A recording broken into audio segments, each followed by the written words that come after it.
Yo, what is going on, everyone in the crypto space? So today I got some more information for you guys regarding the indirect ties between Swift and Ripple. Hashtag Swipple. Swift and Ripple do work indirectly with each other quite a bit. Just a few examples. Ripple and Swift both work with SAP, the TAS Network Gateway, as well as Mojaloop with the Bill Gates Foundation. They're all kind of part of that group. So we actually have more info on Ripple and Swift, and plus I'm actually going to elaborate a little more on a topic from today's stream. I didn't get to elaborate on it too much. I only spoke about it for a minute, but I kind of want to give a little more of my thoughts on it, on the whole Ripple lobbying politicians. And it sounds bad, but in reality for XRP investors, this is a gigantic move. So first, let's go ahead. Let's check this out. So it's an unannounced Ripple partner found SmartStream worked with Ripple for a blockchain messaging proof of concept in the past, and they succeeded. So let's go ahead, watch the very first part of this video clip right here. So can you tell me, what is SmartStream actually working on in the blockchain space? So last year we did a POC with Ripple, together with Ripple, to use our products with blockchain messaging, and we succeeded. So now we have software products that are blockchain ready. And also later in the video, I don't want to make the video take up too much of the content time, but he also says that the proof of concepts have been ran with actual SmartStream customers. And SmartStream is not a bank, but they again are a bank service provider. And what I'm seeing a trend with Ripple now is instead of targeting the individual bank, they're targeting the banking software company who has the connection to all those banks. It's similar to Ripple targeting the central banks because it's kind of indirectly networking to the rest of the banks in the country. So by targeting these software companies, they're indirectly targeting every one of their clients. So SmartStream is a global software and managed services provider that in the challenging markets conditions has outpaced its rivals in the financial market sector. And they do work with 70 of the world's top 100 banks. Again, so Steven Dieppe, go check him out on Twitter, posts a lot of good videos that most of the community will never see if it wasn't for him. So definitely right here, SmartStream, proven Ripple partner. They ran a proof of concept. They succeeded, and they're working with 70 of the world's top 100 banks. Now, XRPO actually posted on Twitter here that there's an actual section. I don't know exactly what website this is from, but he actually posted a screenshot where it actually says that SmartStream is also a Swift partner, the first vendor to attain that status, creating the industry's first Swift integrated SaaS reconciliation service. So the most important part here is SmartStream is also a Swift partner, the first vendor to attain that status. So it seems like SmartStream is working very closely with Swift. Again, so many indirect ties going with Ripple and Swift. An ideal situation, even stated by Joel Katz, is that XRP is actually put in a position where it's actually settling Swift transactions without the banks even actually knowing. So the last thing I want to talk about, guys, is this what came out today from Bloomberg. Bank XRP, credit to him for posting this and finding it.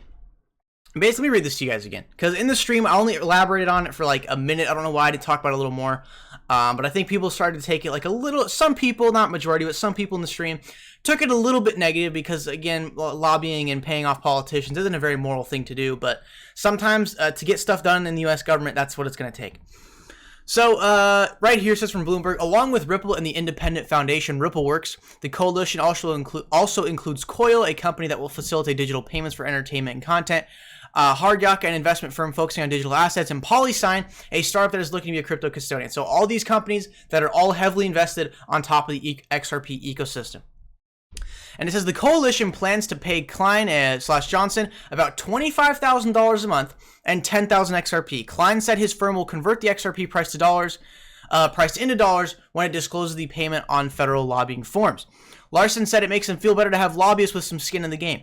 He says it gives some upside and gives them some risk. He said hopefully it'll give them a taste of the industry in a way that it hits home. Now again, guys, I never talk politics on this channel. I am, in terms of like Democrat, Republican, I'm not either side. I'm just kind of free thinker, and I choose kind of whatever is most logically, or any decision that seems to be most logical.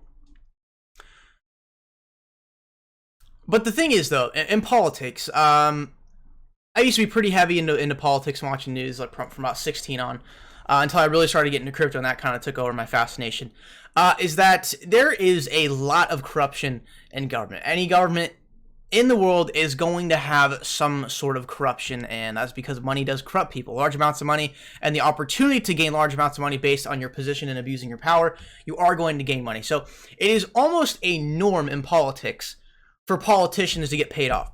The reason why people donate money to a political campaign is because they have a special interest in that actual person running for office, whether it's senator or president. They want to get a certain bill passed or push a certain agenda that would benefit their actual special interest. Now, although it's not moral at all. It is not moral at all. But for politics, that's what it's going to take to happen. Politicians take bribes and constantly. You can read reports these politicians so-called making $80,000 a year, but they got 3 homes. I mean, it's kind of ridiculous. But again, guys, this is kind of a way to really accelerate regulation, because the SEC and the federal government of the United States are doing they're doing nothing. Crypto is not something on the radar that they care about. It's not something that's really being pushed like the internet, to where they're not really providing a lot of support or providing clear regulation. We still have so much regulatory uncertainty, not XRP, but cryptocurrency in general and where it can be used and whatnot. You guys know it. There's really no clear regulation on certain cryptocurrencies. But now with this coalition to pay these lobbying firms $25,000 a month and 10,000 XRP, now you're going to start getting politicians' attention. And if we can get the politicians on our side, again, it's not moral by any means, but this is one heck of a way to accelerate adoption and get the government's attention. Get the politicians who want to push a bill to where we can regulate cryptocurrencies. Where we can regulate cryptocurrencies and get a full-on federal bill stating that all cryptocurrencies or digital assets are classified as commodities and cannot be considered a security, to where at a point it's out of the reach of the SEC and CFTC because it's a federal law that digital assets are a commodity. And again, back in 2016, some banks actually did really want to use XRP, but they couldn't hold it as a bank and offer to their customers or use it for transactions because of the regulation. So I found this as such good news. At first, it might seem like a bad thing. Oh, they're paying off politicians, and they're paying lobbying groups to get a certain bill passed. But that's sometimes what it takes. The universal language in politics is money. Money will talk. And if we can get these guys, if we can get these politicians on our side, and then when bills come up where it's regulating cryptocurrency or allowing banks to sell cryptocurrency to their clients or allowing banks to settle transactions with cryptocurrency, I mean, now we can have politicians that are essentially on Ripple, Coil, Hard Yaka, and Polysign. We can have politicians on essentially the XRP investors' side. So even though at first it kind of sounds bad, to get these politicians, to give them an incentive to really give clear regulation on cryptocurrency and pass bills that will actually encourage blockchain innovation. That's really what we need, guys, because this SEC, CFTC, the government is not doing anything for regulation in terms of cryptocurrency. All they did was set up the tax plan, and that was it. That's all they cared about, was getting our money from the cryptocurrency, and that was all they cared about.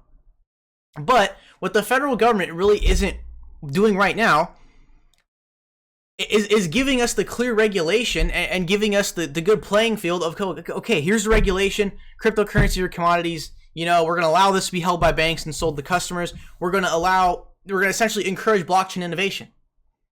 And guys, what that's going to take is, it's going to take paying off some politicians. You may have read recently, Coinbase crypto lobbying group. Coinbase and a couple other cryptocurrency firms are actually doing the same exact thing. This is how these big companies in the crypto space, I'm not talking XRP general, but in the cryptocurrency space with Coinbase and a couple of other firms, as well as Ripple, Coil, and Polysign, they're trying to accelerate adoption. And sometimes we're going to need that government regulation, and we're going to need the encouragement from the government for blockchain innovation and set clear regulations so we can actually get blockchain innovation rocking and rolling. We don't have to keep worrying anymore whether or not this is breaking some sort of law, or if you can't do certain things and whatnot. There's a plethora of things that could happen where there's regulatory uncertainty. So at first, guys, it might sound bad, but it's not a bad idea to pay the politicians and get them on our side. Money will talk. Money is the universal language. Money is going to get them an incentive to pass clear regulation bills that will support blockchain and cryptocurrency innovation. So I just want to say that today, guys, because I didn't cover it throughout the stream too much. But again, it's not a bad idea to have the politicians on our side. This will clearly help. It will help blockchain innovation, and it'll help us move towards the future of blockchain much further. And guys, Ripple with the Internet of Value, nothing's going to stop them. We got to pay some politicians, fine. Ripple is going to get the Internet of Value done. We're going to get into that uncharted territory that hasn't been touched for 50 years. It needs some change. It desperately needs some change, and Ripple's got the solution. So what, we got to pay a couple politicians to get there? Got to accelerate the adoption, guys, and the Internet of Value will not be stopped. So that's just kind of my thoughts, guys. It's really not a bad idea to get some politicians on our side, start pushing some bills for crypto, get this thing rocking and rolling, accelerate some adoption, get XRP within the masses of the banking industry. So, thank you guys for watching this video. Make sure to drop a like, subscribe, check the links in the description to support the channel, and turn on post notifications so you never miss a video or stream. Let me know what you guys think in the comments below. I really like your insight on this. And I will see you guys in the next one.